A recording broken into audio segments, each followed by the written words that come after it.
the President of the United States.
Speaker Johnson, Vice President Vance, the First Lady of the United States,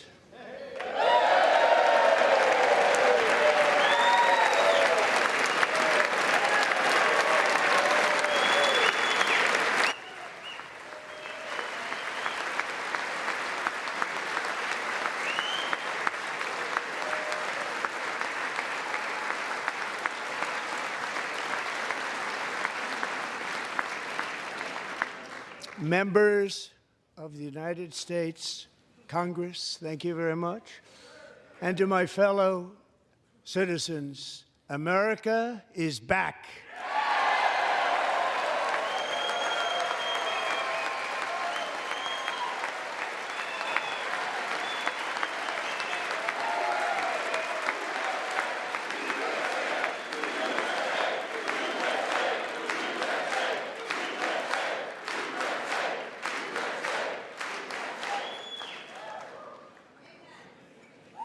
Six weeks ago, I stood beneath the dome of this Capitol and proclaimed the dawn of the golden age of America.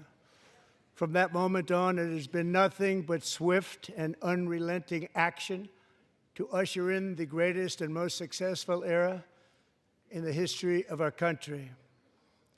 We have accomplished more in 43 days than most administrations accomplished in 4 years or 8 years, and we are just getting started.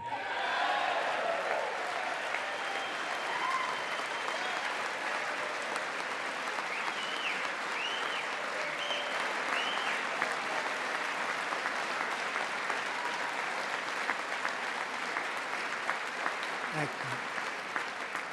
I return to this chamber tonight to report that America's momentum is back, our spirit is back, our pride is back, our confidence is back, and the American dream is surging bigger and better than ever before.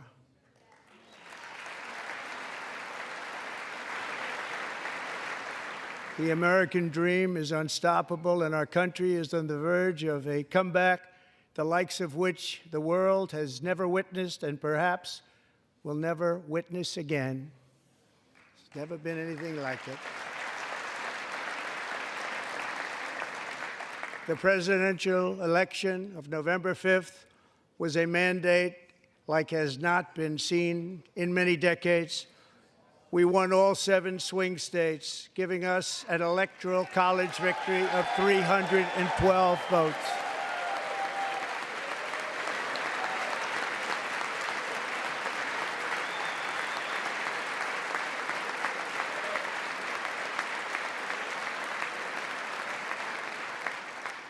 We won the popular vote by big numbers and won counties in our country.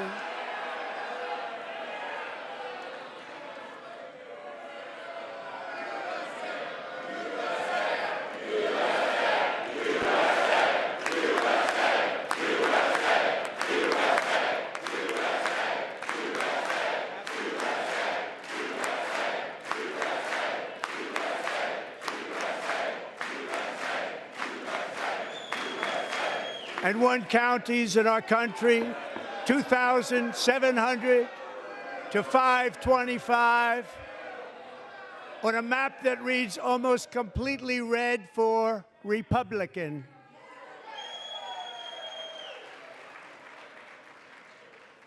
Now, for the first time in modern history, more Americans believe that our country is headed in the right direction than the wrong direction. In fact, it's an astonishing record, 27-point swing, the most ever.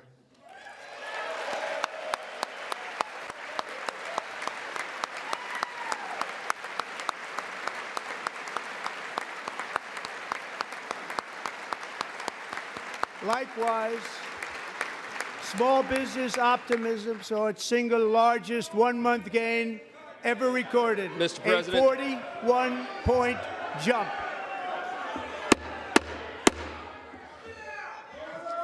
Members are directed to uphold and maintain decorum in the House and to cease any further disruptions. That's your warning.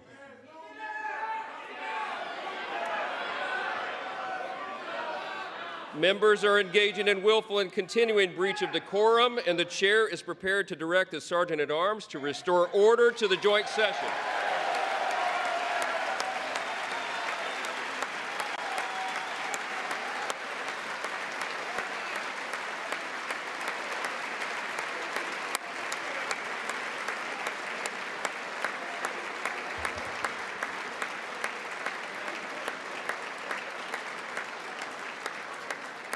Mr. Green, take your seat.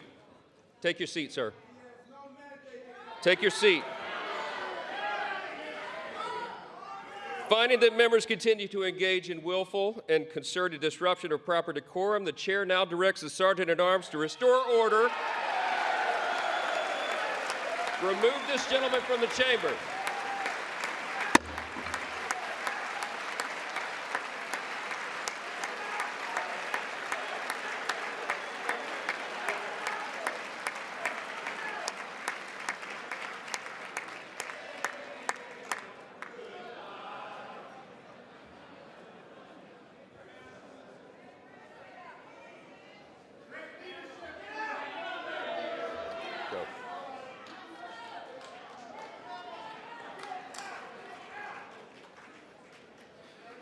Members are directed to uphold and maintain decorum in the House.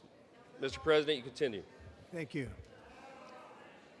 Over the past 6 weeks, I have signed nearly 100 executive orders and taken more than 400 executive actions, a record to restore common sense, safety, optimism, and wealth all across our wonderful land. The people elected me to do the job, and I'm doing it.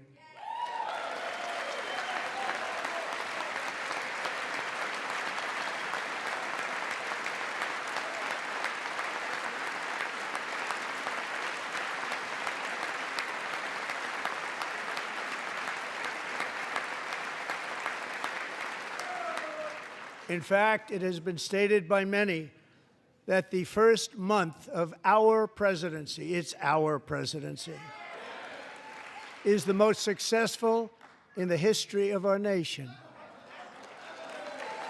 By many.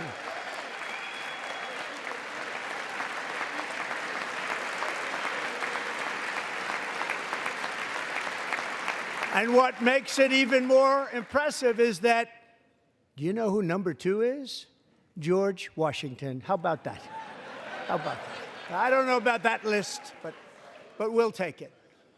Within hours of taking the oath of office, I declared a national emergency on our southern border, and I deployed the U.S. military and Border Patrol to repel the invasion of our country. And what a job they've done. As a result, illegal border crossings last month were by far the lowest ever recorded, ever.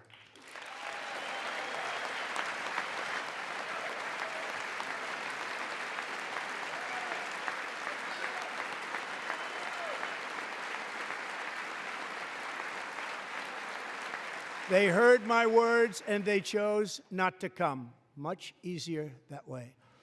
In comparison, under Joe Biden, the worst president in American history, there were hundreds of thousands of illegal crossings a month, and virtually all of them, including murderers, drug dealers, gang members, and people from mental institutions and insane asylums, were released into our country. Who would want to do that? This is my 5th such speech to Congress. And once again, I look at the Democrats in front of me, and I realize there is absolutely nothing I can say to make them happy or to make them stand or smile or applaud. Nothing I can do.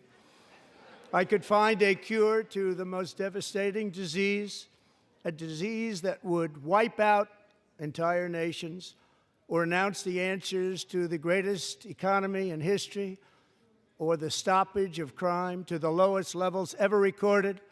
And these people sitting right here will not clap, will not stand, and certainly will not cheer for these astronomical achievements. They won't do it, no matter what. Five times I've been up here. It's very sad, and it just shouldn't be this way.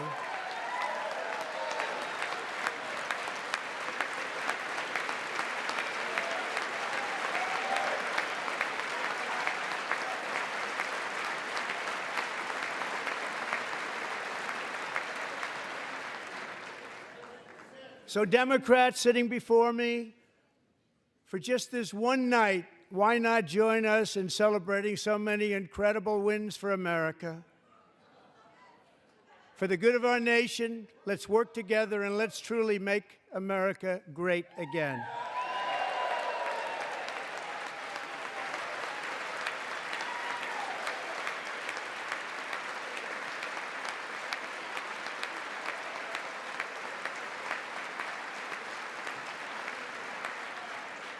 Every day, my administration is fighting to deliver the change America needs to bring a future that America deserves, and we're doing it. This is a time for big dreams and bold action. Upon taking office, I imposed an immediate freeze on all federal hiring, a freeze on all new federal regulations, and a freeze on all foreign aid.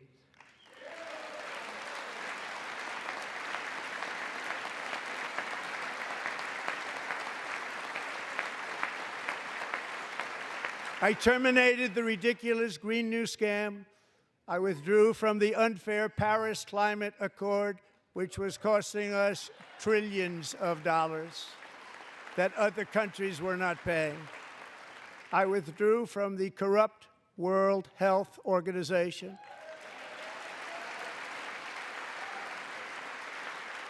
And I also withdrew from the anti-American UN Human Rights Council.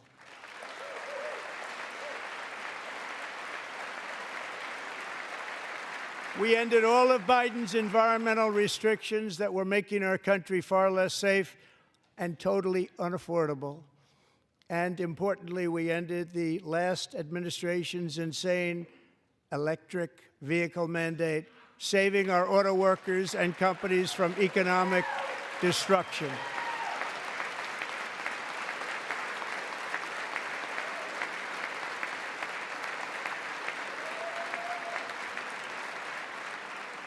To unshackle our economy, I have directed that for every one new regulation, 10 old regulations must be eliminated, just like I did in my very successful first term.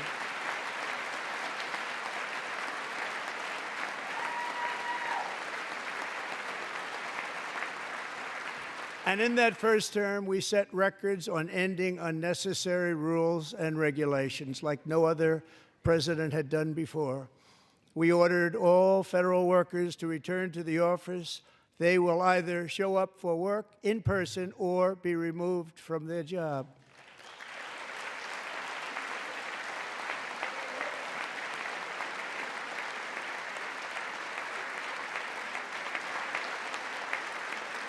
And we have ended weaponized government where, as an example, a sitting president is allowed to viciously prosecute his political opponent, like me.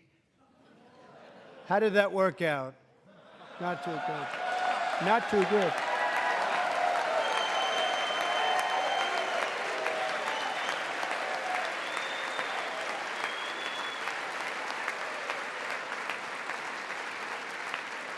And I have stopped all government censorship and brought back free speech in America. It's back.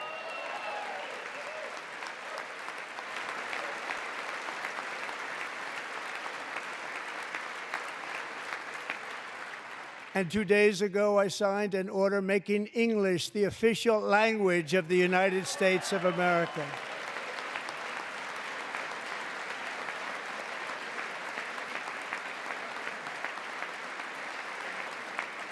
I renamed the Gulf of Mexico the Gulf of America.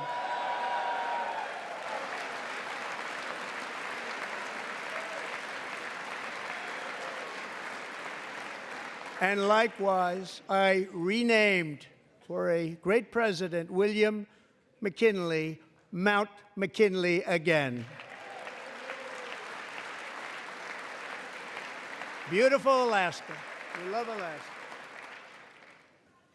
We've ended the tyranny of so-called diversity, equity, and inclusion policies all across the entire federal government and indeed the private sector and our military.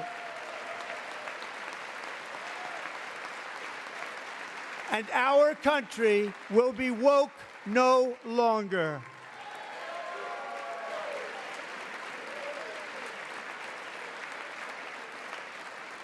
We believe that whether you are a doctor, an accountant, a lawyer, or an air traffic controller, you should be hired and promoted based on skill and competence, not race or gender. Very important.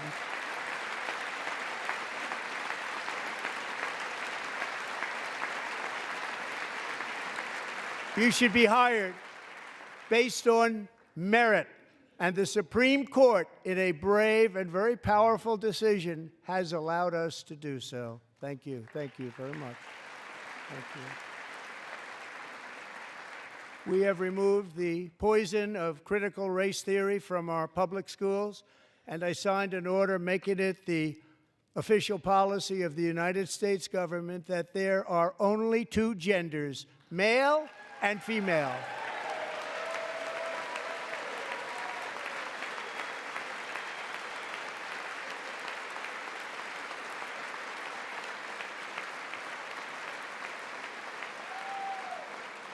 I also signed an executive order to ban men from playing in women's sports.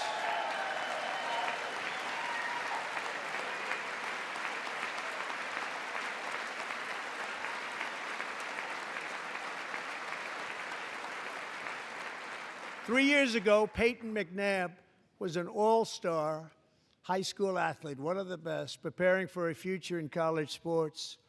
But when her girls' volleyball match was invaded by a male, he smashed the ball so hard in Peyton's face, causing traumatic brain injury, partially paralyzing her right side, and ending her athletic career. It was a shot like she's never seen before. She's never seen anything like it.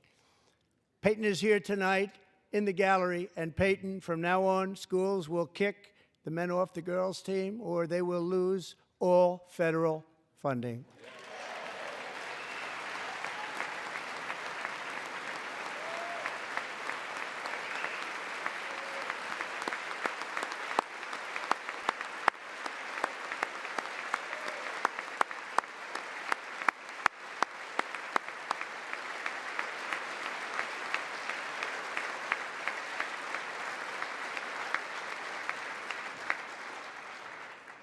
And if you really want to see numbers, just take a look at what happened in the women's boxing, weightlifting, track and field, swimming, or cycling, where a male recently finished a long-distance race 5 hours and 14 minutes ahead of a woman for a new record by 5 hours.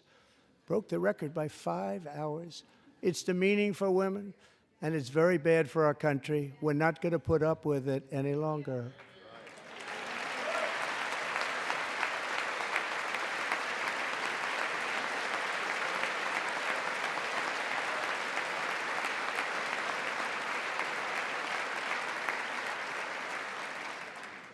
What I have just described is only a small fraction of the common sense revolution that is now, because of us, sweeping the entire world.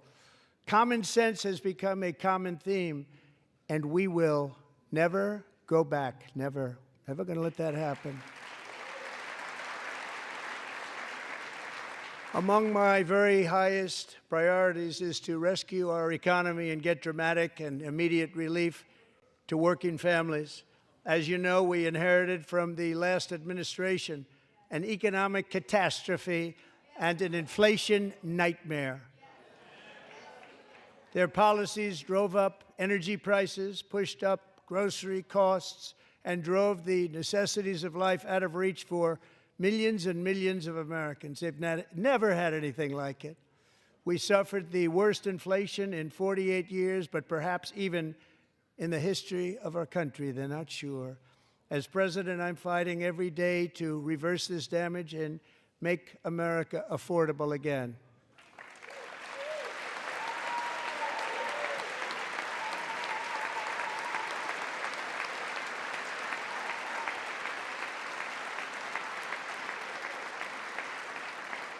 Joe Biden especially let the price of eggs get out of control. The egg price is out of control, and we're working hard to get it back down. Secretary, do a good job on that. You inherited a total mess from the previous administration. Do a good job.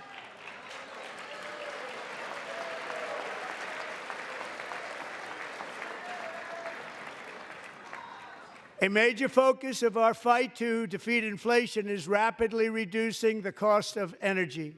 The previous administration cut the number of new oil and gas leases by 95%, slowed pipeline construction to a halt, and closed more than 100 power plants. We are opening up many of those power plants right now.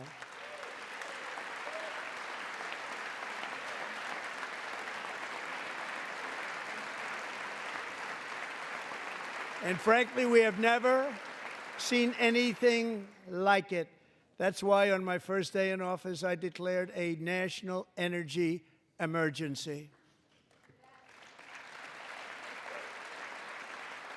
As you've heard me say many times, we have more liquid gold under our feet than any nation on earth, and by far.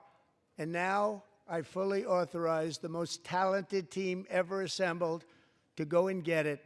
It's called Drill, Baby, Drill.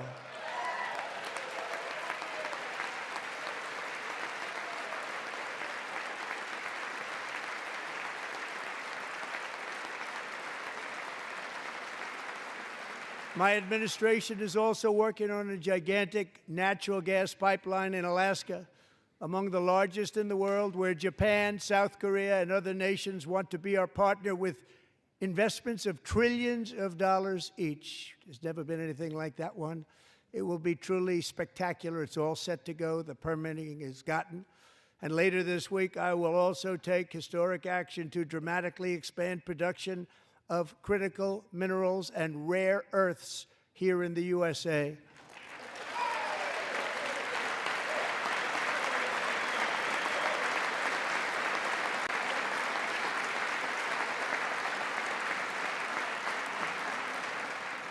To further combat inflation, we will not only be reducing the cost of energy, but will be ending the flagrant waste of taxpayer dollars.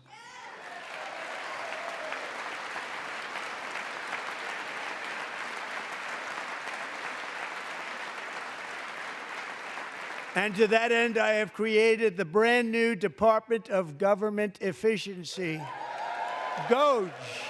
Perhaps you've heard of it. Perhaps.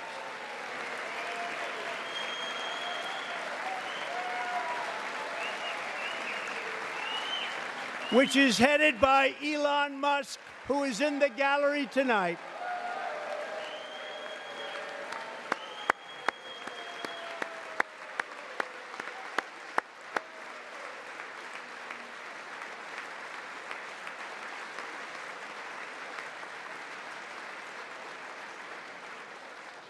Thank you, Elon. He's working very hard. He didn't need this. He didn't need this. Thank you very much. We appreciate it. Everybody here, even this side, appreciates it, I believe. They just don't want to admit that. Just listen to some of the appalling waste we have already identified. $22 billion from HHS to provide free housing and cars for illegal aliens. $45 million for diversity, equity, and inclusion scholarships in Burma.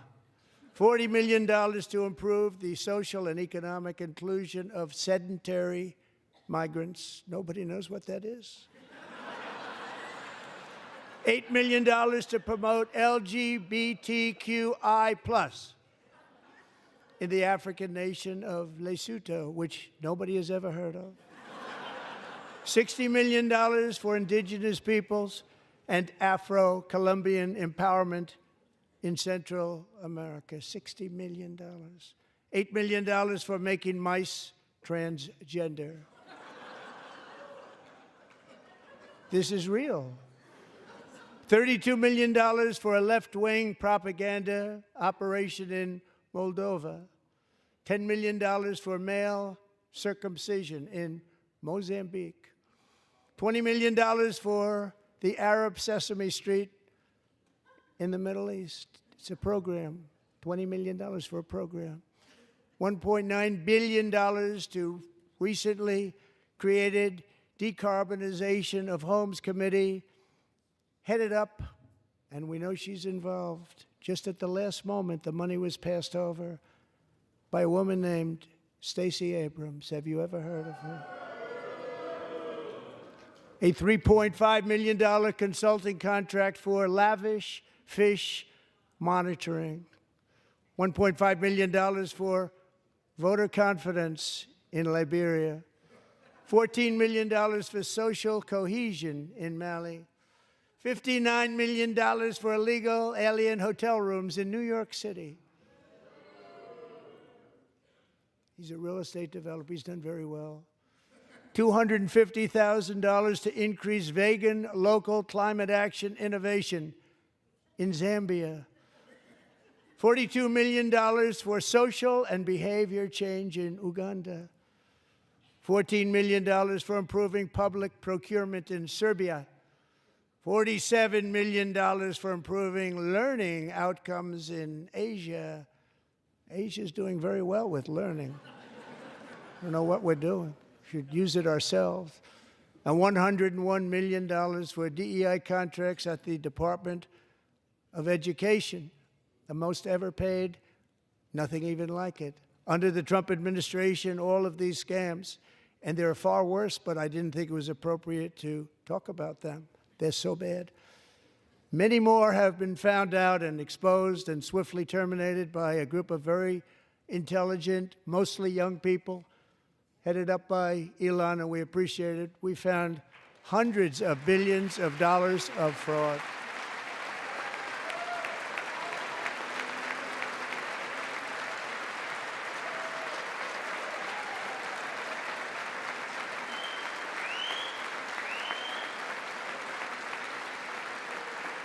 And we've taken back the money and reduced our debt to fight inflation and other things.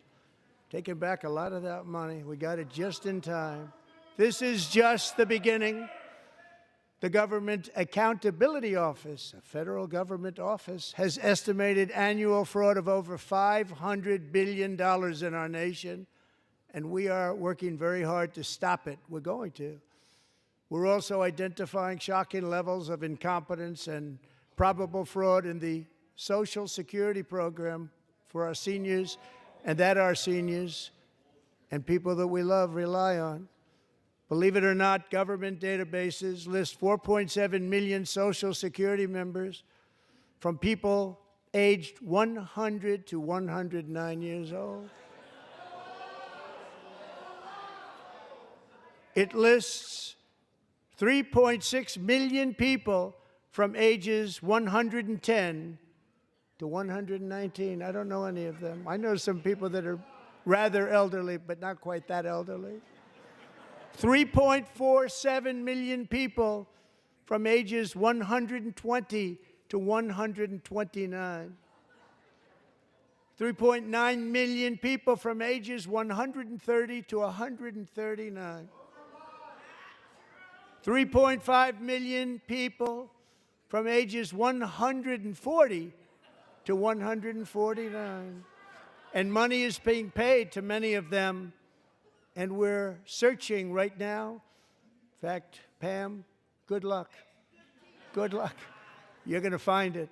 But a lot of money is paid out to people because it just keeps getting paid, and nobody does, and it really hurts Social Security and hurts our country. 1.3 million people from ages 150 to 159, and over 130,000 people, according to the Social Security databases, are age over 160 years old.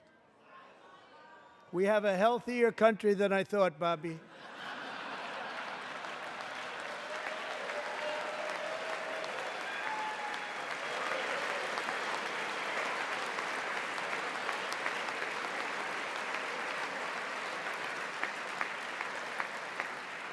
Including, to finish, 1,039 people between the ages of 220 and 229, one person between the age of 240 and 249, and one person is listed at 360 years of age. More than 100 years older than our country. But we're going to find out where that money's going, and it's not going to be pretty. By slashing all of the fraud, waste, and theft we can find, we will defeat inflation, bring down mortgage rates, lower car payments and grocery prices, protect our seniors, and put more money in the pockets of American families.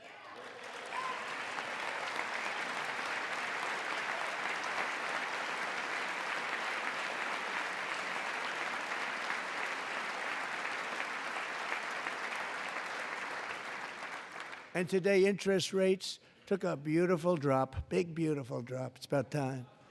And in the near future, I want to do what has not been done in 24 years, balance the federal budget. We're going to balance it.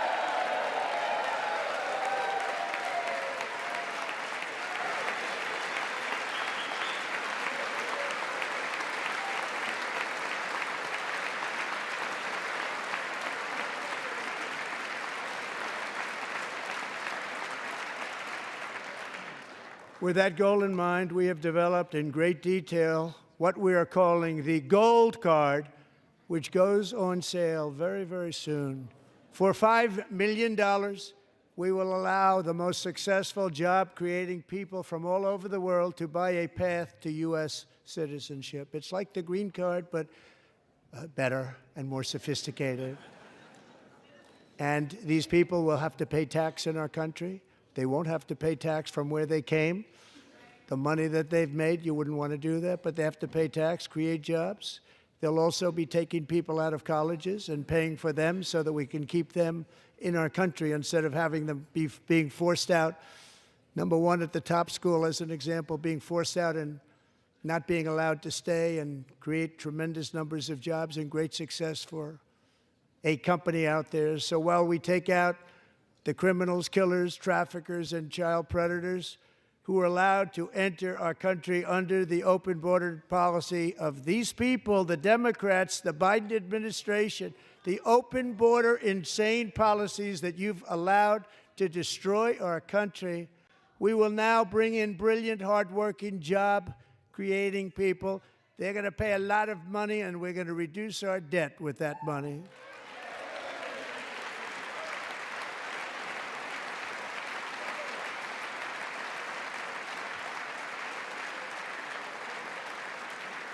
Americans have given us a mandate for bold and profound change. For nearly 100 years, the federal bureaucracy has grown until it has crushed our freedoms, ballooned our deficits, and held back America's potential in every possible way. The nation founded by pioneers and risk-takers now drowns under millions and millions of pages of regulations and debt. Approvals that should take 10 days to get instead take 10 years, 15 years, and even 20 years before you're rejected. Meanwhile, we have hundreds of thousands of federal workers who have not been showing up to work. My administration will reclaim power from this unaccountable bureaucracy, and we will restore true democracy to America again.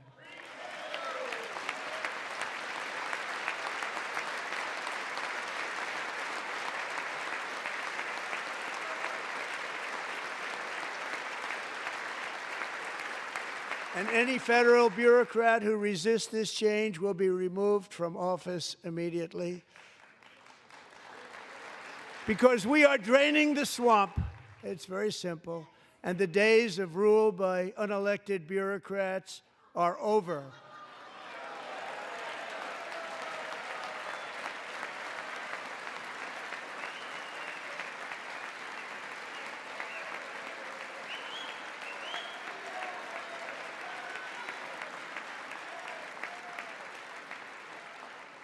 And the next phase of our plan to deliver the greatest economy in history is for this Congress to pass tax cuts for everybody. They're in there. They're waiting for you to vote.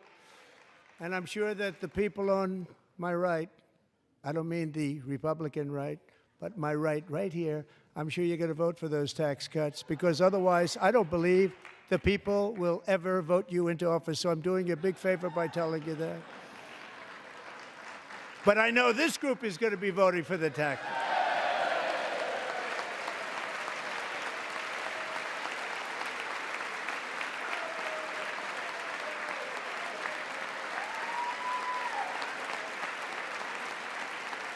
Thank you. It's a very, very big part of our plan. We had tremendous success in our first term with it. A very big part of our plan. We're seeking permanent income tax cuts all across the board. And to get urgently needed relief to Americans hit especially hard by inflation, I'm calling for no tax on tips, no tax on overtime, and no tax on Social Security benefits for our great seniors.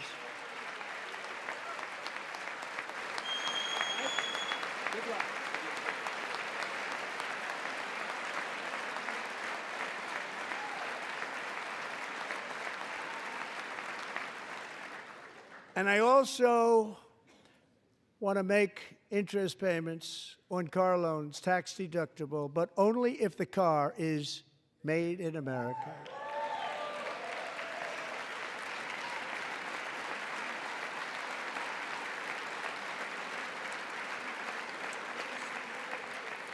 And by the way, we're going to have growth in the auto industry like nobody's ever seen. Plants are opening up all over the place. Deals are being made. Never seen. That's a combination of the election win and tariffs. It's a beautiful word, isn't it? That, along with our other policies, will allow our auto industry to absolutely boom. It's going to boom.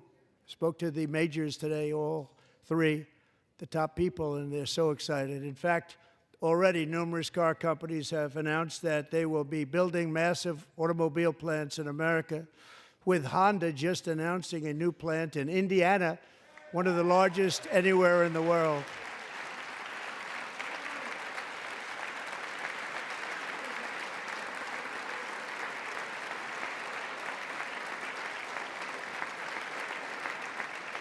And this has taken place since our great victory on November 5th, a date which will hopefully go down as one of the most important in the history of our country.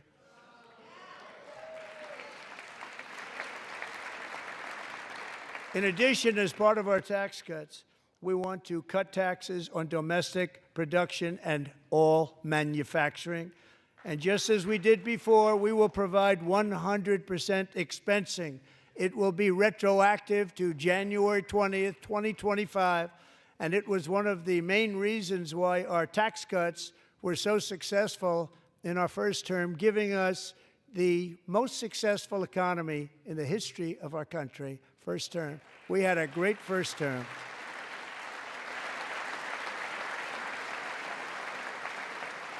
If you don't make your product in America, however, under the Trump administration, you will pay a tariff, and in some cases, a rather large one.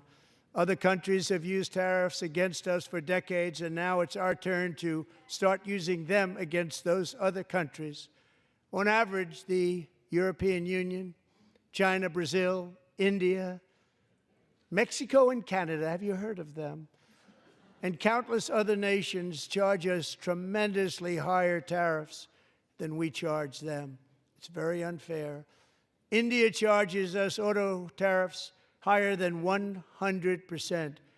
China's average tariff on our products is twice what we charge them. And South Korea's average tariff is 4 times higher. Think of that, 4 times higher.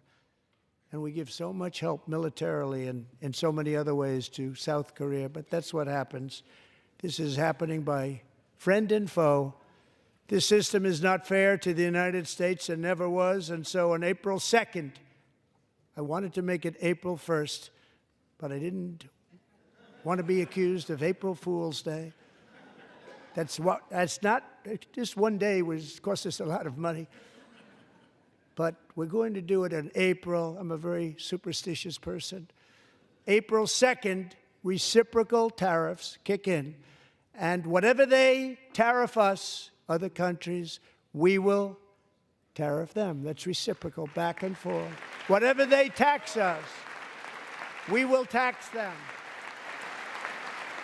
If they do non-monetary tariffs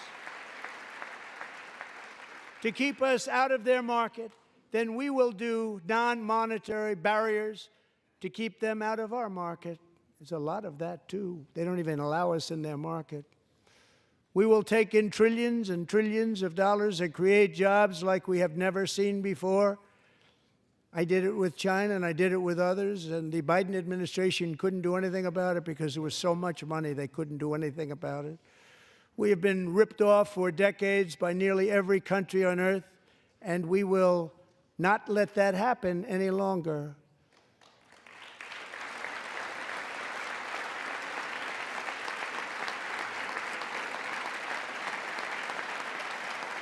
Much has been said over the last 3 months about Mexico and Canada, but we have very large deficits with both of them. But even more importantly, they've allowed fentanyl to come into our country at levels never seen before, killing hundreds of thousands of our citizens and many very young, beautiful people, destroying families. Nobody's ever seen anything like it. They are, in effect, receiving subsidies of hundreds of billions of dollars. We pay subsidies to Canada and to Mexico of hundreds of billions of dollars, and the United States will not be doing that any longer. We're not going to do it any longer.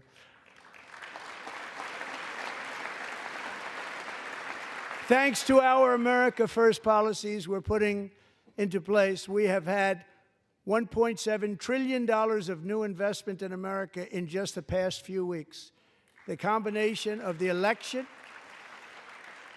and our economic policies that people of SoftBank, one of the most brilliant anywhere in the world, announced a $200 billion investment.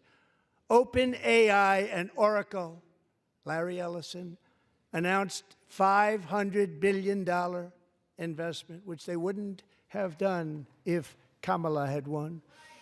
Apple announced $500 billion investment. Tim Cook called me. He said, I cannot spend it fast enough. It's going to be much higher than that, I believe. They'll be building their plants here instead of in China. And just yesterday, Taiwan Semiconductor, the biggest in the world, most powerful in the world, has a tremendous amount, 97% of the market, announced a $165 billion investment to build the most powerful chips on earth right here in the USA.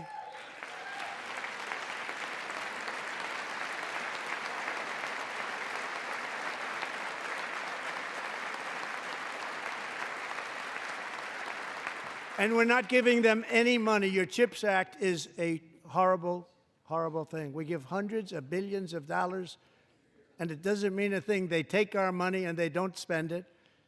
All that meant to them, we're giving them no money.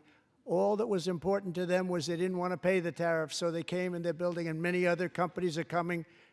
We don't have to give them money. We just want to protect our businesses and our people. And they will come because they won't have to pay tariffs if they build in America. So it's very amazing. You should get rid of the CHIP Act, and whatever's left over, Mr. Speaker, you should use it to reduce debt or any other reason you want to.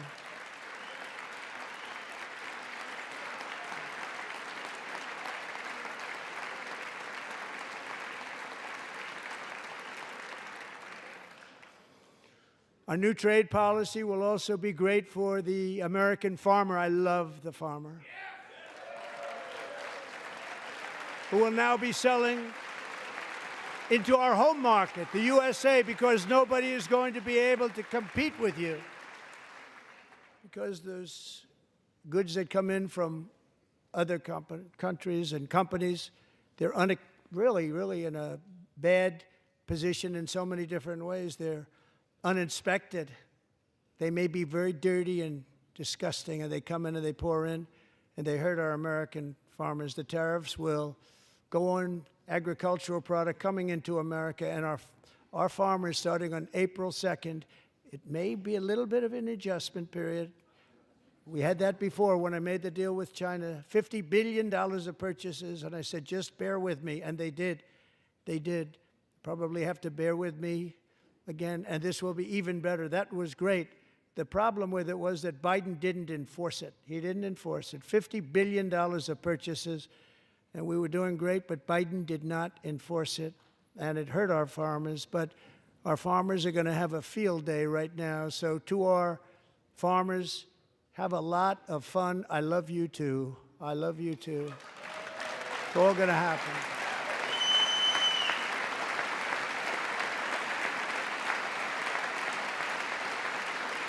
And I have also imposed a 25% tariff on foreign aluminum, copper, lumber, and steel, because if we don't have, as an example, steel and lots of other things, we don't have a military, and frankly, we just won't have a country very long. Here today is a proud American steelworker, fantastic person from Decatur, Alabama, Jeff Denard. Has been working at the same steel plant for 27 years in a job that has allowed him to serve as the captain of his local volunteer fire department, raise 7 children with his beautiful wife, Nicole, and over the years provide a loving home for more than 40 foster children. So great, Jeff.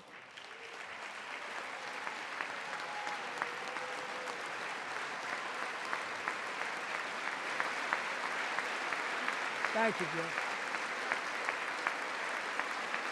Thank you, Jeff.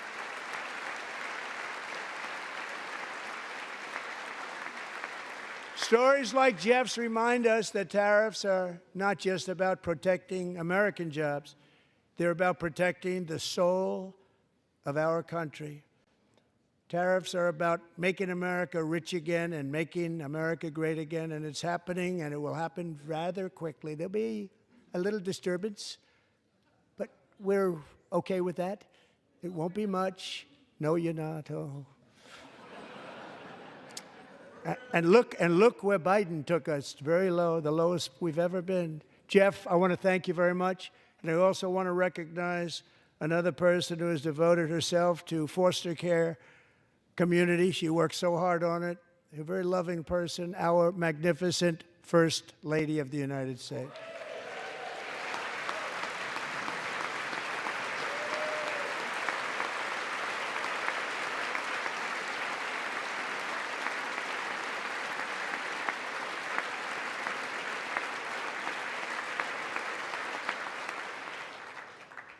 Melania's work has yielded incredible results, helping prepare our nation's future leaders as they enter the workforce. Our First Lady is joined by 2 impressive young women, very impressive. Haley Ferguson, who benefited from the First Lady's Fostering the Future initiative and is poised to complete her education and become a teacher. And Elliston Berry, who became a victim of an illicit deepfake image produced by a peer.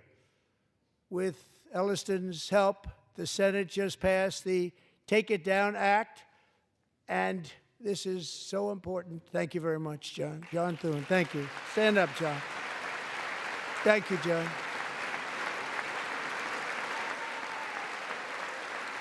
Thank you all very much.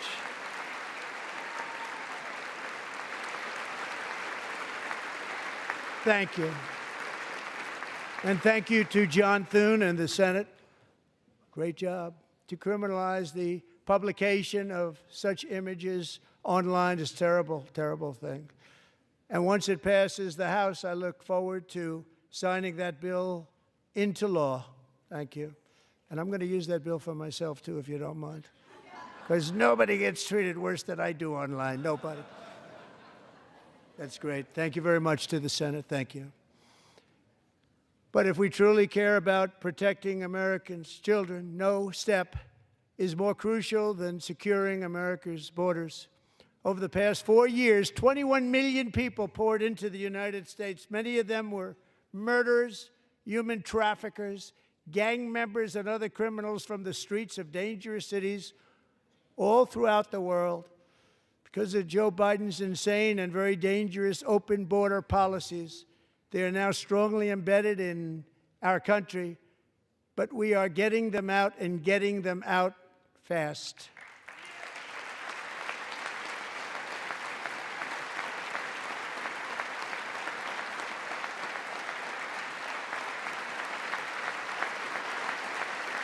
And I want to thank Tom Homan and Christy. I want to thank you and Paul of Border Patrol. I want to thank you. What a job they've all done, everybody. Border Patrol, ICE, law enforcement in general is incredible. We have to take care of our law enforcement. Have to.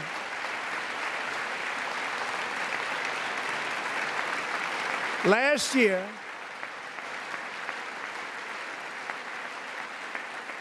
a brilliant 22-year-old nursing student named Laken Riley, the best in her class, admired by everybody, went out for a jog on the campus of the University of Georgia. That morning, Laken was viciously attacked, assaulted, beaten, brutalized, and horrifically murdered. Laken was stolen from us by a savage illegal alien gang member who was arrested while trespassing across Biden's open southern border and then set loose into the United States under the heartless policies of that failed administration. It was indeed a failed administration. He had then been arrested and released in a Democrat-run sanctuary city, a disaster, before ending the life of this beautiful young angel. With us this evening are Laken's beloved mother, Allison, and her sister, Lauren.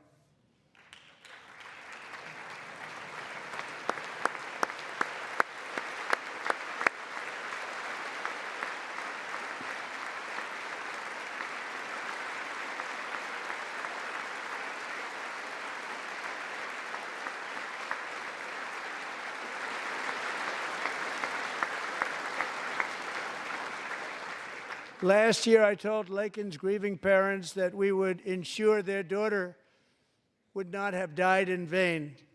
That's why the very first bill I signed into law as your 47th president mandates the detention of all dangerous criminal aliens who threaten public safety.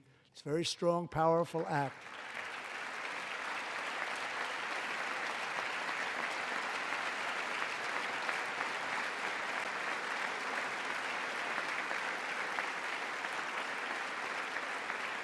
It's called the Laken-Riley Act. So Allison and Lauren, America will never, ever forget our beautiful Laken Hope Riley.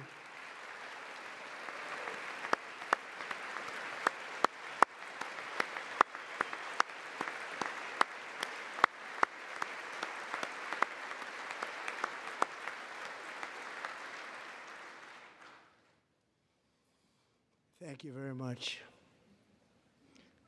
Since taking office, my administration has launched the most sweeping border and immigration crackdown in American history, and we quickly achieved the lowest numbers of illegal border crossers ever recorded. Thank you.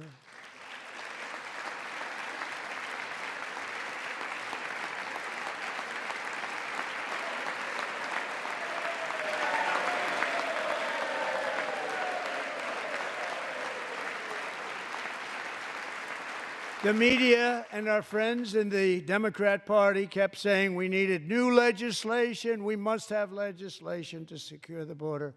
But it turned out that all we really needed was a new president.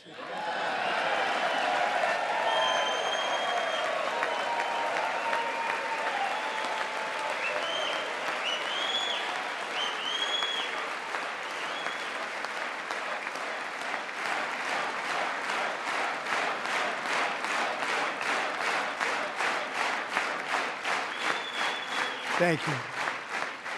Joe Biden didn't just open our borders, he flew illegal aliens over them to overwhelm our schools, hospitals, and communities throughout the country.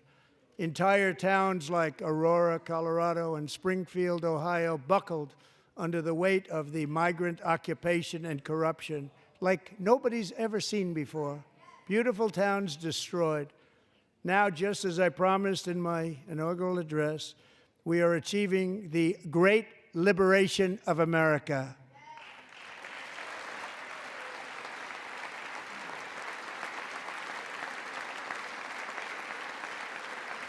But there still is much work to be done. Here tonight is a woman I have gotten to know, Alexis Nungary from Houston.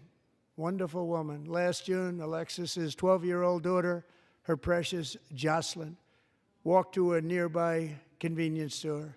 She was kidnapped, tied up, assaulted for 2 hours under a bridge, and horrifically murdered. Arrested and charged with this heinous crime are 2 illegal alien monsters from Venezuela, released into America by the last administration through their ridiculous open border. The death of this beautiful 12-year-old girl and the agony of her mother and family touched our entire nation greatly. Alexis, I promised that we would always remember your daughter, your magnificent daughter, and earlier tonight I signed an order keeping my word to you. One thing I have learned about Jocelyn is that she loved animals so much. She loved nature. Across Galveston Bay, from where Jocelyn lived in Houston, you will find a magnificent national wildlife refuge, a pristine, peaceful, 34,000-acre sanctuary for all of God's creatures on the edge of the Gulf of America. Alexis, moments ago, I formally renamed that refuge in loving memory of your beautiful daughter, Jocelyn. So, Mr. Vice President, if you would, may I have the order?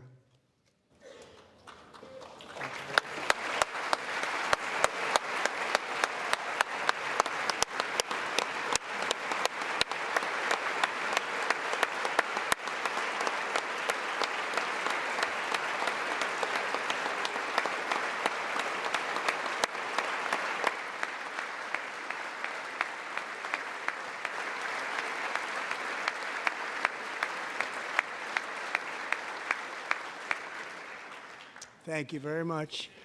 All 3 savages charged with Jocelyn and Lakin's murders were members of the Venezuelan prison gang, the toughest gang, they say, in the world, known as Tren de Aragua.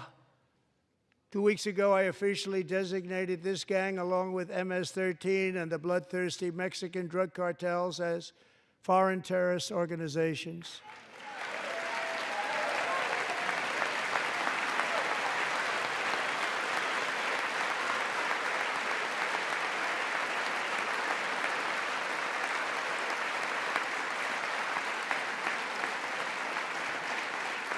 They are now officially in the same category as ISIS, and that's not good for them.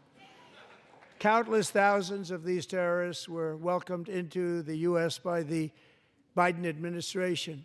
But now every last one will be rounded up and forcibly removed from our country, or, if they're too dangerous, put in jails, standing trial in this country, because we don't want them to come back ever.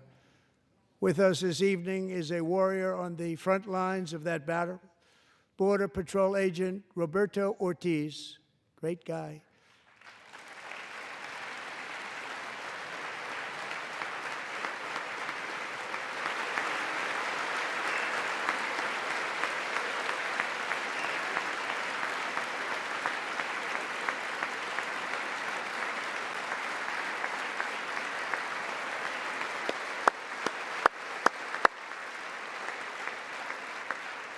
In January, Roberto and another agent were patrolling by the Rio Grande near an area known as Cartel Island. Doesn't sound too nice to me.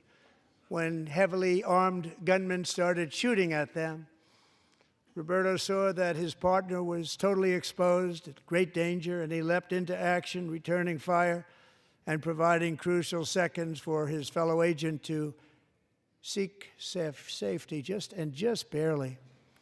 I have some of the prints of that event, and it was not good. Agent Ortiz, we salute you for your great courage and for your line of fire that you took and for the bravery that you showed. We honor you, and we will always honor you. Thank you, Roberto, very much.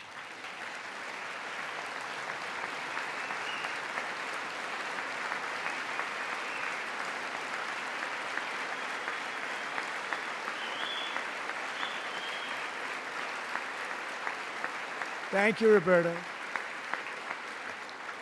And I actually got to know him on my many calls to the border. He's a great, great gentleman.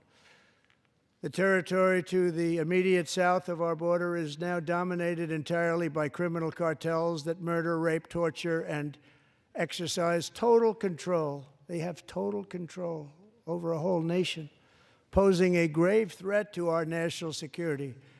The cartels are waging war on America, and it's time for America to wage war on the cartels, which we are doing.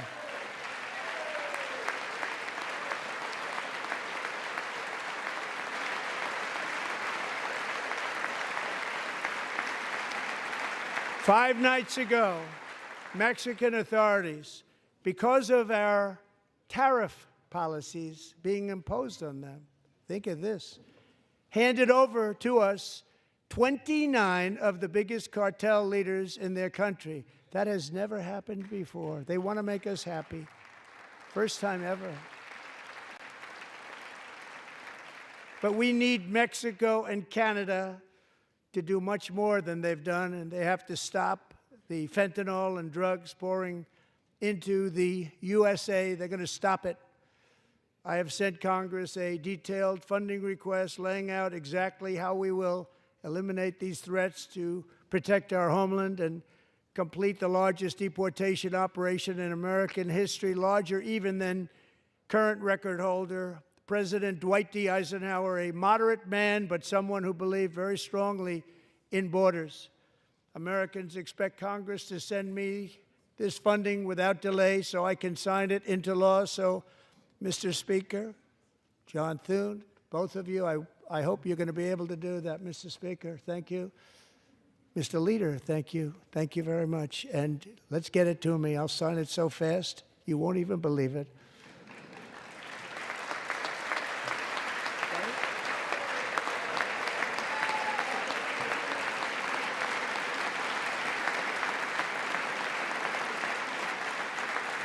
And as we reclaim our sovereignty, we must also bring back law and order to our cities and towns.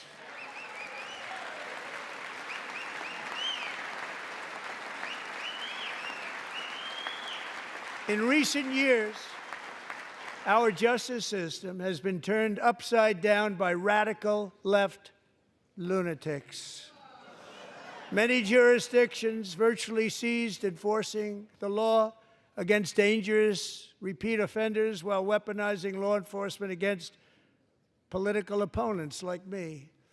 My administration has acted swiftly and decisively to restore fair, equal, and impartial justice under the constitutional rule of law, starting at the FBI and the DOJ. Pam, good luck. Cash, wherever you may be, good luck. Good luck. Pam Bond. Good luck. So important. Going to do a great job. Cash, thank you. Thank you, Cash.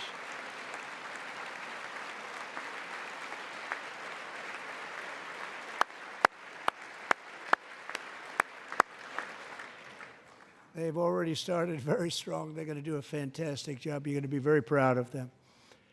We're also once again giving our police officers the support, protection, and respect they so dearly deserve. They have to get it. They have such a hard, dangerous job, but we're going to make it less dangerous.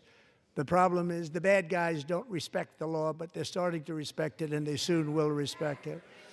This also includes our great fire departments throughout the country. Our firemen and women are unbelievable people, and we'll never forget them. And besides that, they voted for me in record numbers, so I have no choice.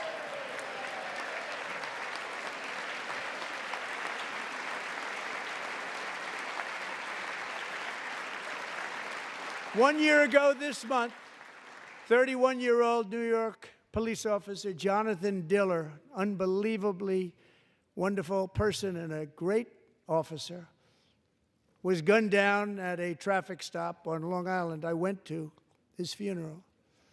The vicious criminal charged with his murder had 21 prior arrests, and they were rough arrests, too. He was a real bad one. The thug in the seat next to him had 14 prior arrests, and went by the name of Killer. He was Killer. He killed other people, they say, a lot of them. I attended Officer Diller's service, and when I met his wife and one-year-old son, Ryan, it was very inspirational, actually. His widow's name is Stephanie, and she is here tonight. Stephanie, thank you very much, Stephanie. Thank you very much.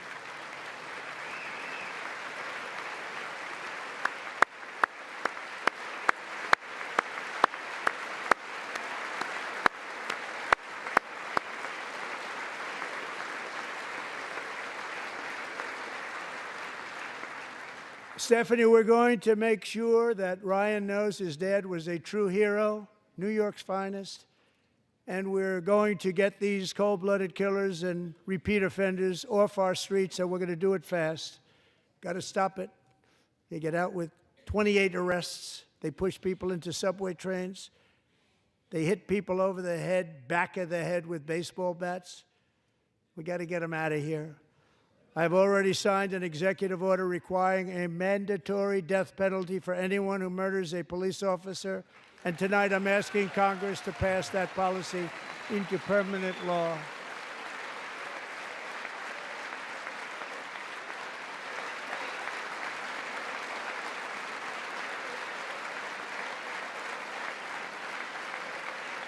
I'm also asking for a new crime bill getting tough on repeat offenders while enhancing protections for America's police officers so they can do their jobs without fear of their lives being totally destroyed. They don't want to be killed. We're not going to let them be killed. Joining us in the gallery tonight is a young man who truly loves our police. His name is DJ Daniel. He is 13 years old, and he has always dreamed of becoming a police officer.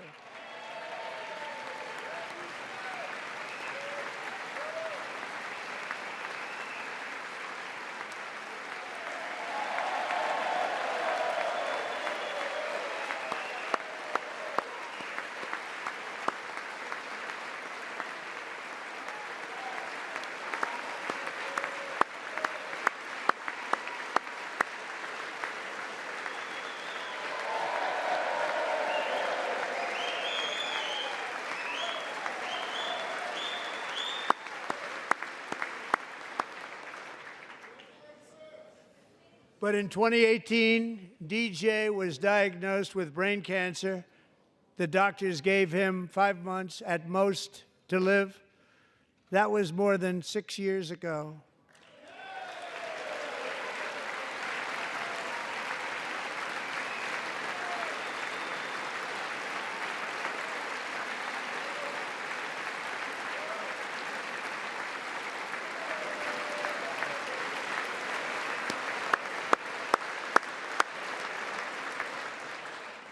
Since that time, DJ and his dad have been on a quest to make his dream come true, and DJ has been sworn in as an honorary law enforcement officer, actually a number of times. The police love him, the police departments love him. And tonight, DJ, we're going to do you the biggest honor of them all. I am asking our new Secret Service Director, Sean Curran, to officially make you an agent of the United States Secret Service.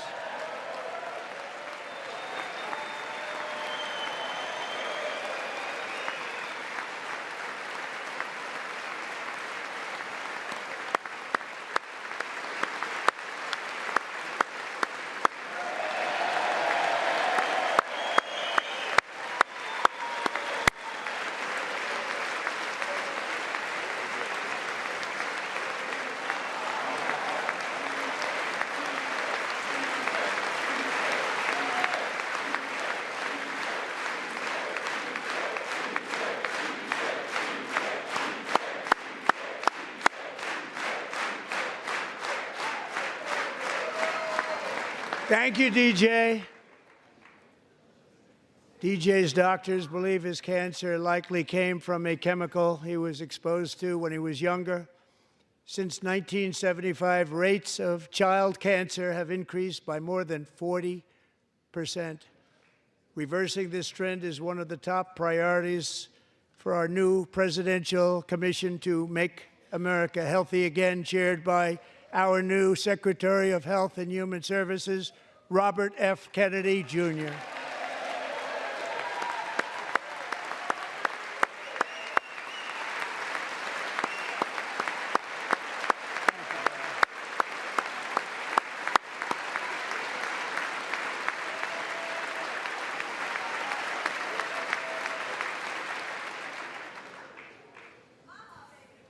With the name Kennedy, you would have thought everybody over here would have been cheering. How quickly they forget. Our goal is to get toxins out of our environment, poisons out of our food supply, and keep our children healthy and strong. As an example, not long ago, and you can't even believe these numbers, 1 in 10,000 children had autism, 1 in 10,000. And now it's 1 in 36. There's something wrong, 1 in 36. Think of that. So we're going to find out what it is, and there's nobody better than Bobby and all of the people that are working with you. You have the best to figure out what is going on. Okay, Bobby, good luck. It's a very important job. Thank you. Go get him.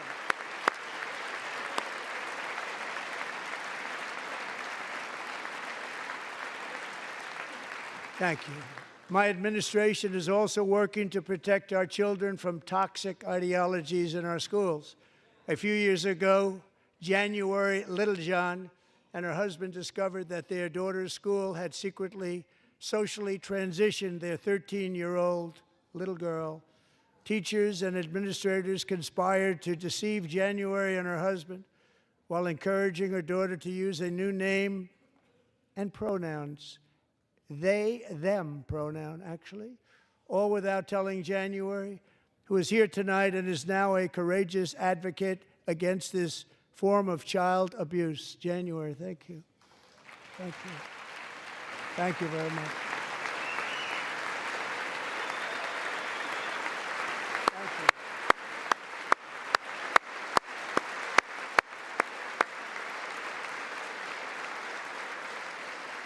Thank you. Thank you. Stories like this are why, shortly after taking office, I signed an executive order banning public schools from indoctrinating our children with transgender ideology.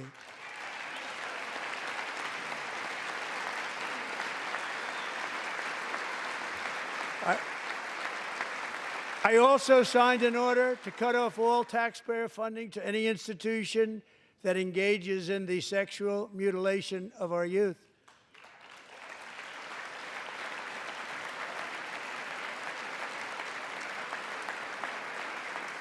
And now I want Congress to pass a bill permanently banning and criminalizing sex changes on children and forever ending the lie that any child is trapped in the wrong body. This is a big lie.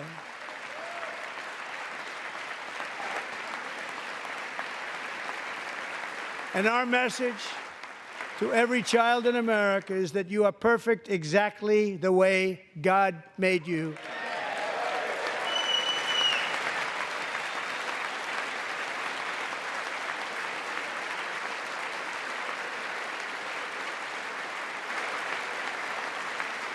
Because we're getting wokeness out of our schools and out of our military, and it's already out, and it's out of our society. We don't want it.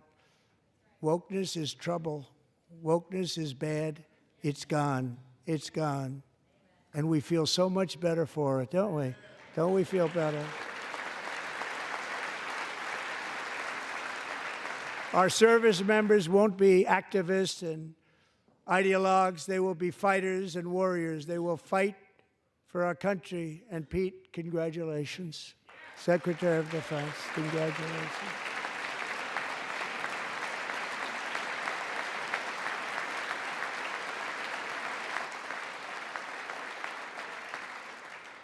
And he's not big into the woke movement, I can tell you. I know him well. I am pleased to report that in January, the U.S. Army had its single best recruiting month in 15 years, and that all armed services are having among the best recruiting results ever in the history of our services.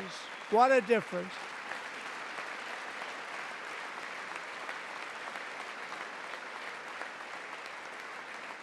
And you know, it was just a few months ago where the results were exactly the opposite. We couldn't recruit anywhere. We couldn't recruit. Now we're having the best results just about that we've ever had. What a tremendous turnaround. It's really a beautiful thing to see. People love our country again. It's very simple. They love our country, and they love being in our military again. So it's a great thing, and thank you very much. Great job. Thank you.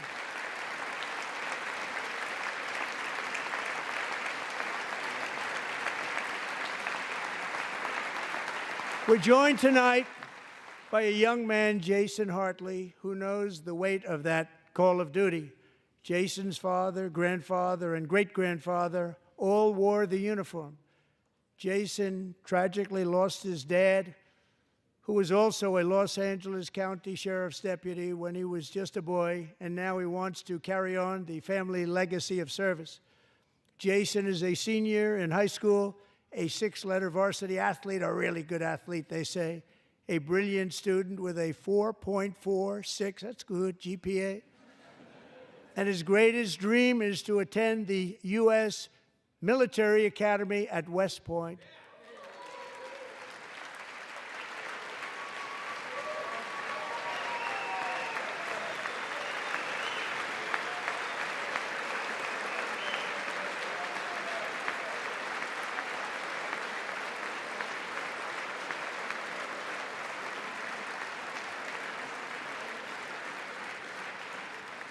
And Jason, that's a very big deal getting in. That's a hard one to get into. But I'm pleased to inform you that your application has been accepted. You will soon be joining the Corps of Cadets.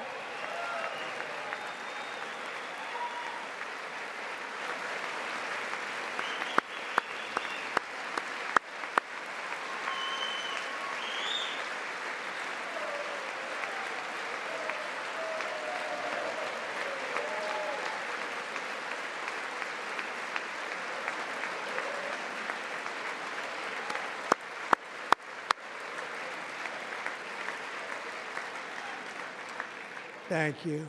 Jason, you're going to be on the long gray line, Jason. As Commander-in-Chief, my focus is on building the most powerful military of the future. As a first step, I'm asking Congress to fund a state-of-the-art Golden Dome missile defense shield to protect our homeland, all made in the USA.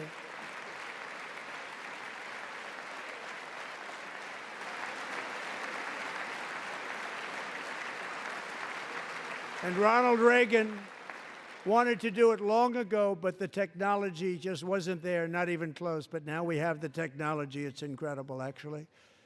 And other places, they have it. Israel has it. Other places have it. And the United States should have it too, right, Tim, right?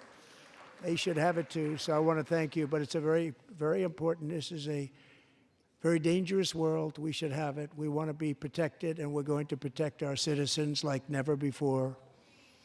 To boost our defense industrial base, we are also going to resurrect the American shipbuilding industry, including commercial shipbuilding and military shipbuilding.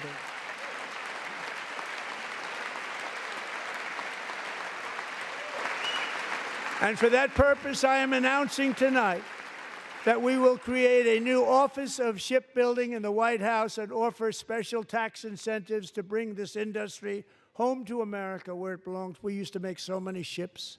We don't make them anymore very much, but we're going to make them very fast, very soon.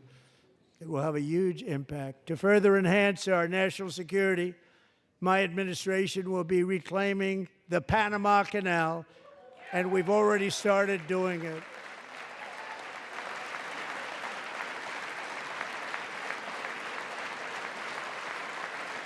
Just today, a large American company announced they are buying both ports around the Panama Canal and lots of other things having to do with the Panama Canal and a couple of other canals. The Panama Canal was built by Americans for Americans, not for others, but others could use it. But it was built at tremendous cost of American blood and treasure. 38,000 workers died building the Panama Canal. They died of malaria. They died of snake bites and mosquitoes. Not a nice place to work. They paid them very highly to go there, knowing there was a 25% chance that they would die. The most expensive project also that was ever built in our country's history, if you bring it up to modern day costs. It was given away by the Carter administration for $1, but that agreement has been violated very severely. We didn't give it to China. We gave it to Panama, and we're taking it back.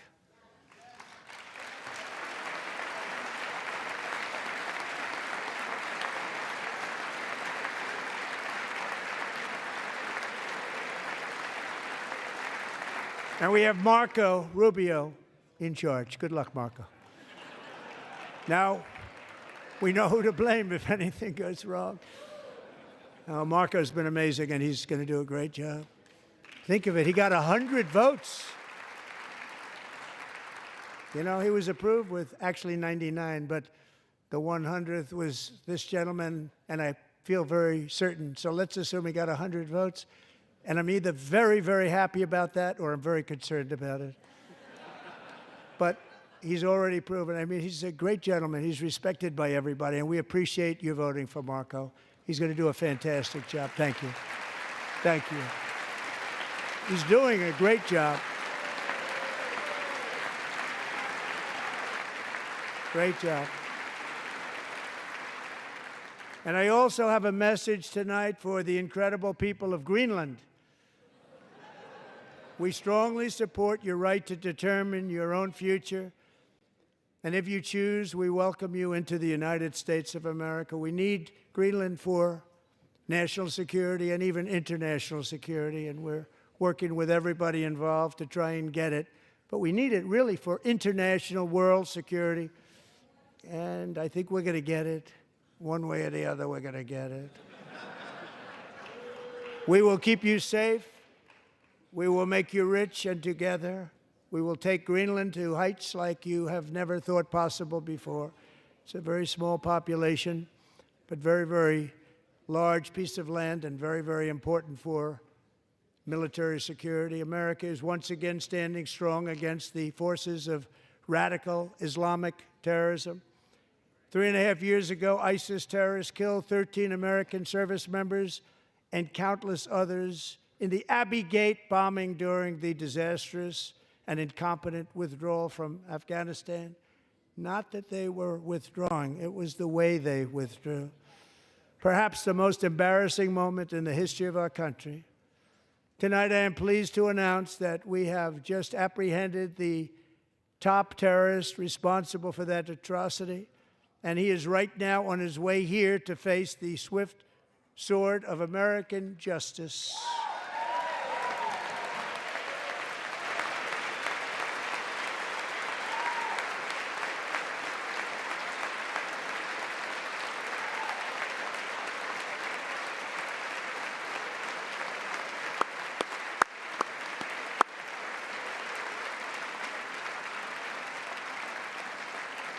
And I want to thank especially the government of Pakistan for helping arrest this monster. This was a very momentous day for those 13 families who I actually got to know very well, most of them, whose children were murdered, and the many people that were so badly, over 42 people, so badly injured on that fateful day in Afghanistan. What a horrible day. Such incompetence was shown. That when Putin saw what happened, I guess he said, wow, maybe this is my chance. That's how bad it was. Should have never happened. Grossly incompetent people. I spoke to many of the parents and loved ones, and they're all in our hearts tonight. Just spoke to them on the phone. We had a big call. Every one of them called, and everybody was on the line, and they did nothing but cry with happiness. They were very happy, as happy as you can be under those circumstances. Their child, brother, sister, son, daughter was killed for no reason whatsoever.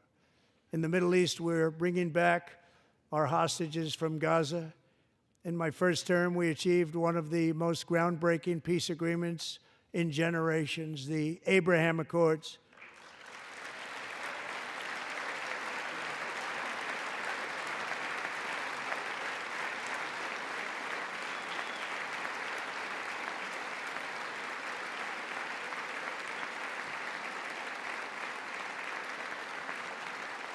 And now we're going to build on that foundation to create a more peaceful and prosperous future for the entire region. A lot of things are happening in the Middle East. People have been talking about that so much lately with everything going on with Ukraine and Russia.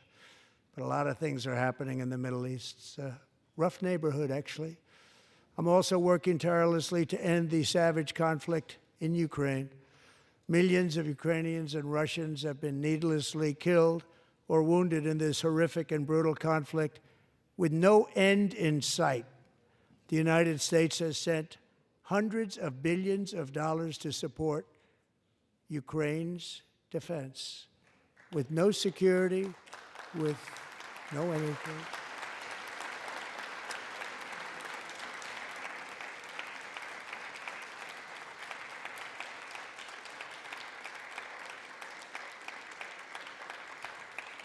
Do you want to keep it going for another 5 years? Yeah, you would say Pocahontas says yes.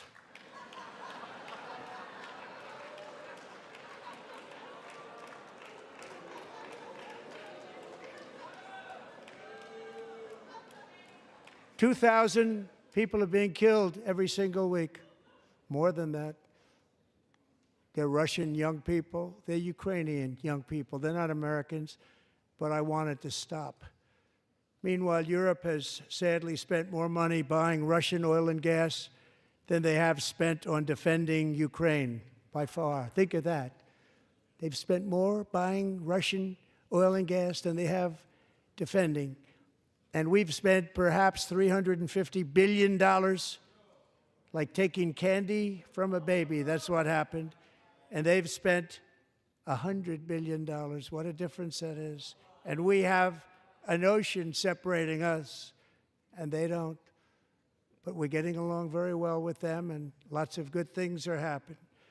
Biden has authorized more money in this fight than Europe has spent by billions and billions of dollars. It's hard to believe that they wouldn't have stopped it and said at some point, come on, let's equalize. You got to be equal to us. But that didn't happen. Earlier today, I received an important letter from President Zelensky of Ukraine. The letter reads, Ukraine is ready to come to the negotiating table as soon as possible to bring lasting peace closer. Nobody wants peace more than the Ukrainians, he said. My team and I stand ready to work under President Trump's strong leadership to get a peace that lasts. We do really value how much America has done to help Ukraine maintain its sovereignty and independence. Regarding the agreement on minerals and security, Ukraine is ready to sign it at any time that is convenient for you. I appreciate that he sent this letter, just got it a little while ago. Simultaneously, we've had serious discussions with Russia and have received strong signals that they are ready for peace. Wouldn't that be beautiful? Wouldn't that be beautiful?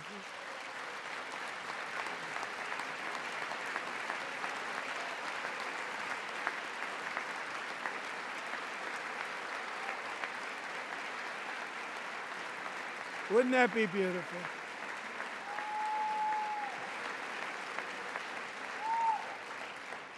It's time to stop this madness. It's time to halt the killing. It's time to end this senseless war. If you want to end wars, you have to talk to both sides. Nearly 4 years ago, amid rising tensions, a history teacher named Mark Fogel was detained in Russia and sentenced to 14 years in a penal colony. Rough stuff. The previous administration barely lifted a finger to help him. They knew he was innocent, but they had no idea where to begin. But last summer, I promised his 95-year-old mother, Malphine, that we would bring her boy safely back home. After 22 days in office, I did just that, and they are here tonight.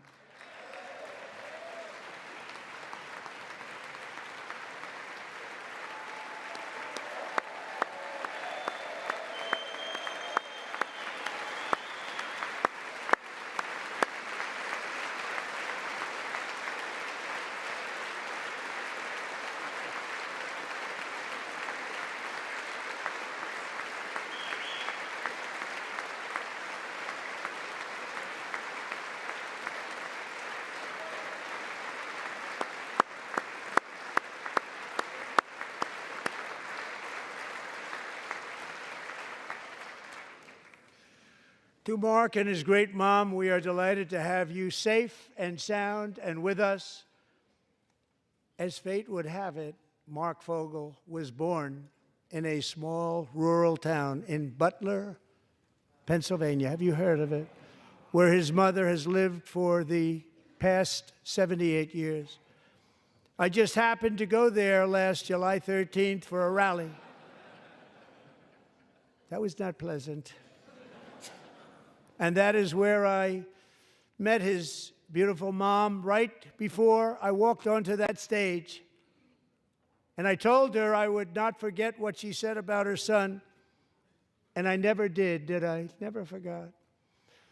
Less than 10 minutes later, at that same rally, gunfire rang out, and a sick and deranged assassin unloaded 8 bullets from his sniper's perch into a crowd of many thousands of people. My life was saved by a fraction of an inch, but some were not so lucky. Corey Comparator was a firefighter, a veteran, a Christian, a husband, a devoted father, and above all, a protector. When the sound of gunshots pierced the air, it was a horrible sound. Corey knew instantly what it was and what to do. He threw himself on top of his wife and daughters and shielded them from the bullets with his own body. Corey was hit really hard. You know the story from there. He sacrificed his life to save theirs. 2 others, very fine people, were also seriously hit. But thankfully, with the help of 2 great country doctors, we thought they were gone, and they were saved. So those doctors had great talent.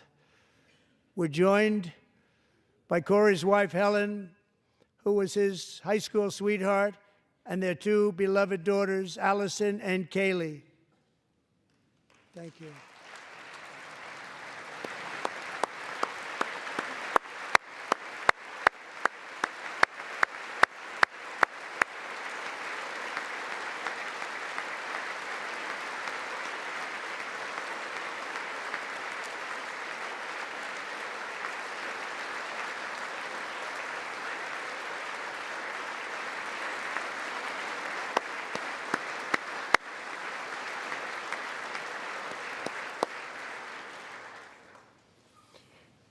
To Helen, Allison, and Kaylee, Corey is looking down on his 3 beautiful ladies right now, and he is cheering you on. He loves you.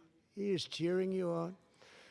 Corey was taken from us much too soon, but his destiny was to leave us all with a shining example of the selfless devotion of a true American patriot. It was love like Corey's that built our country, and it's love like Corey's that is going to make our country more majestic than ever before. I believe that my life was saved that day in Butler for a very good reason. I was saved by God to make America great again. I believe that. Thank you. Thank you.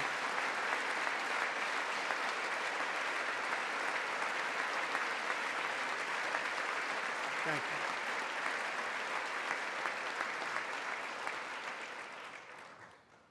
Thank you very much. From the patriots of Lexington and Concord to the heroes of Gettysburg and Normandy, from the warriors who crossed the Delaware to the trailblazers who climbed the Rockies, and from the legends who soared at Kitty Hawk to the astronauts who touched the moon, Americans have always been the people who defied all odds, transcended all dangers, made the most extraordinary sacrifices, and did whatever it took to defend our children, our country, and our freedom. And as we have seen in this chamber tonight, that same strength, faith, love, and spirit is still alive and thriving in the hearts of the American people. Despite the best efforts of those who would try to censor us, silence us, break us, destroy us, Americans are today a proud, free, sovereign, and independent nation that will always be free, and we will fight for it till death. We will never let anything happen to our beloved country, because we are a country of doers, dreamers, fighters, and survivors. Our ancestors crossed a vast ocean, strode into the unknown wilderness, and carved their fortunes from the rock and soil of a perilous and very dangerous frontier. They chased our destiny across a boundless continent. They built the railroads, laid the highways, and graced the world with American marvels like the Empire State Building, the mighty Hoover Dam, and the towering Golden Gate Bridge.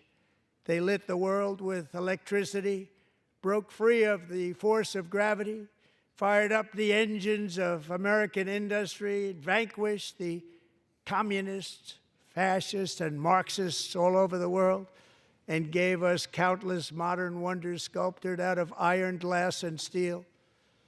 We stand on the shoulders of these pioneers who won and built the modern age, these workers who poured their sweat into the skylines of our cities, these warriors who shed their blood on fields of battle and gave everything they had for our rights and for our freedom.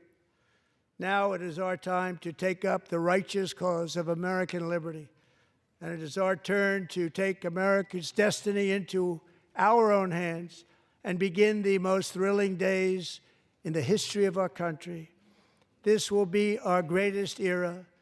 With God's help, over the next 4 years, we are going to lead this nation even higher, and we are going to forge the freest, most advanced, most dynamic, and most dominant civilization ever to exist on the face of this earth. We are going to create the highest quality of life, build the safest and wealthiest and healthiest and most vital communities anywhere in the world. We are going to conquer the vast frontiers of science, and we are going to lead humanity into space and plant the American flag on the planet Mars and even far beyond.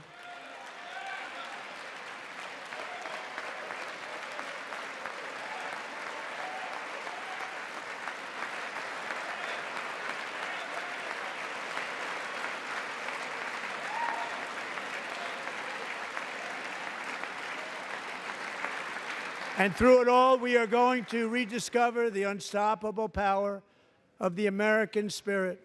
And we are going to renew unlimited promise of the American dream. Every single day, we will stand up and we will fight, fight, fight for the country our citizens believe in and for the country our people deserve.